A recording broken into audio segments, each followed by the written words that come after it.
Hi there, my name is Joshua Harler, and this is GERM. This is my entry into Ludum Dare 38. If you're not familiar with Ludum Dare is a game jam where you have one weekend to write a game from scratch. The theme this year, or the theme this competition, which happens 3 times a year, was Small World. So as you can see, my idea was that you are a white blood cell and you are assigned the duty of killing all viruses that are in your system. It's obviously inspired by Doom. It's a first-person shooter with just X-axis movement. Yeah, I think it's a lot of fun to play. I think it turned out really well. I used C++ and a custom game library that I've been developing over the past couple of years to develop this. The 3D models were done in Blender. The walls and some of the artwork was done in Photoshop. And music was done in FL Studio 12. And sound effects were done in Audacity with Mike. Yeah, I think this Ludum Dare was a success for me. I wasn't sure. Usually when I come into a game jam, I know what I'm going to I have a few types of games I want to develop. Like the last one, I did a tower defense game, which was one of the game genres I wanted to experiment with. So I used that opportunity to do this, to do that. This one, I had less of a plan coming in. I wanted to try to do something unique, maybe a different game mechanic, a unique game mechanic. But ultimately, the theme was announced and I spent almost an hour trying to figure out what I wanted to do, and I couldn't come up with anything unique. So I decided just to go with the idea of a first-person shooter, which I hadn't done before, so it was something new. It was a lot of fun. Yeah, my engine had not really done much 3D work, so it was interesting to see how that fared in an actual game.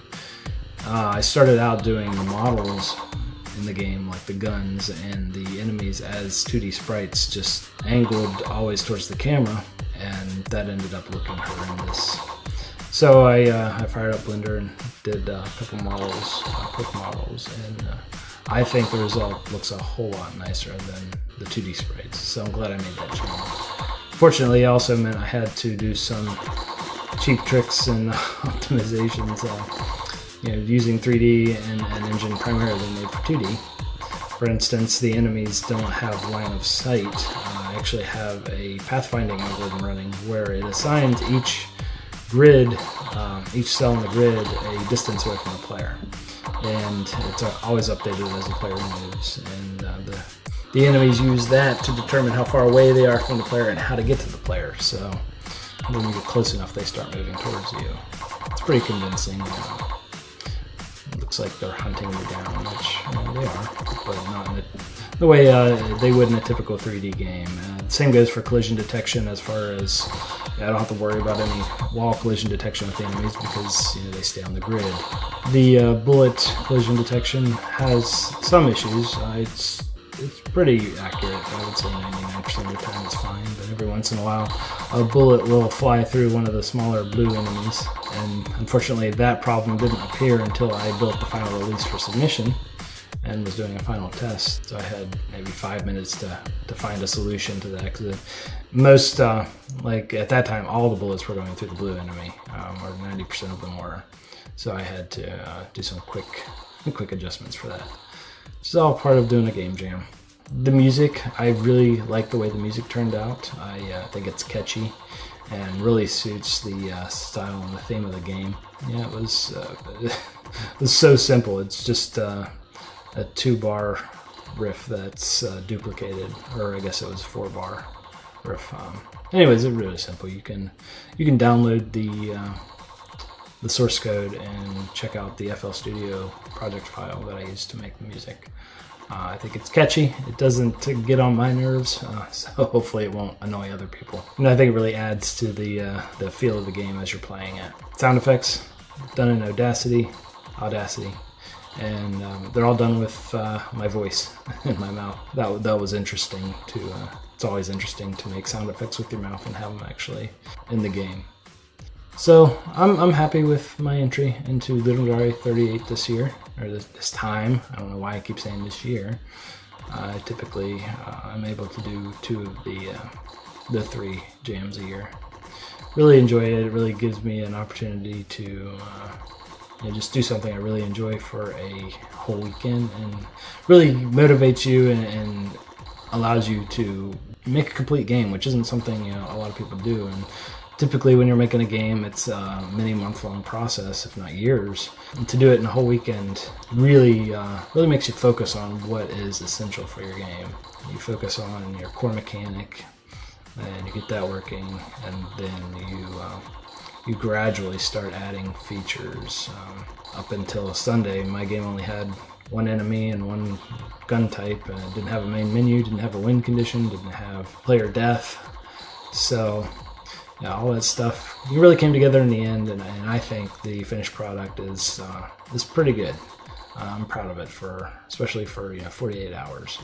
I think it's the best entry I've done yet. I think it's a lot of fun. It's the only entry I've actually played much after the competition ended. I hope you give it a shot. I hope you play it. If you do, please let me know what you think.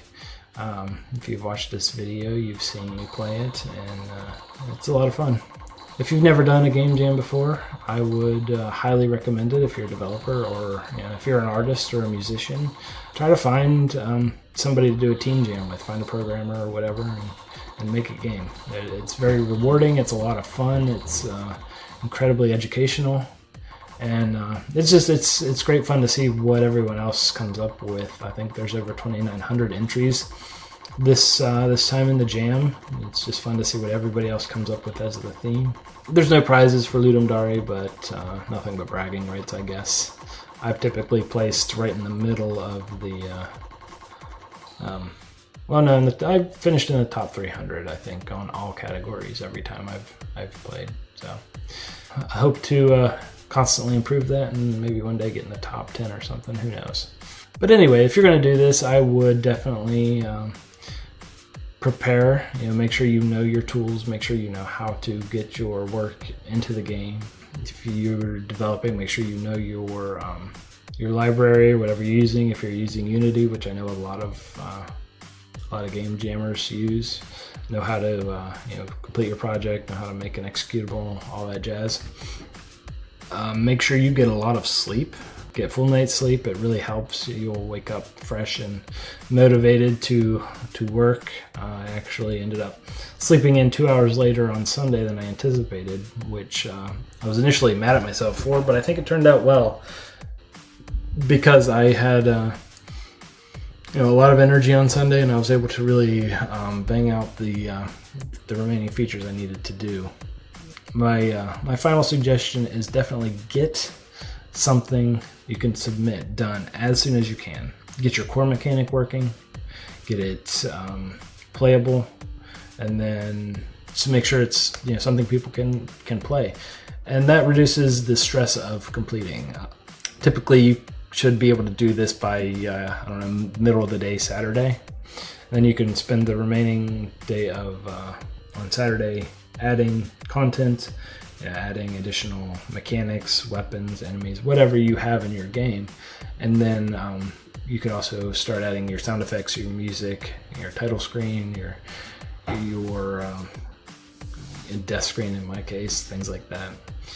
All right, I think that's it for now. If you watched this far into the video, I appreciate your time.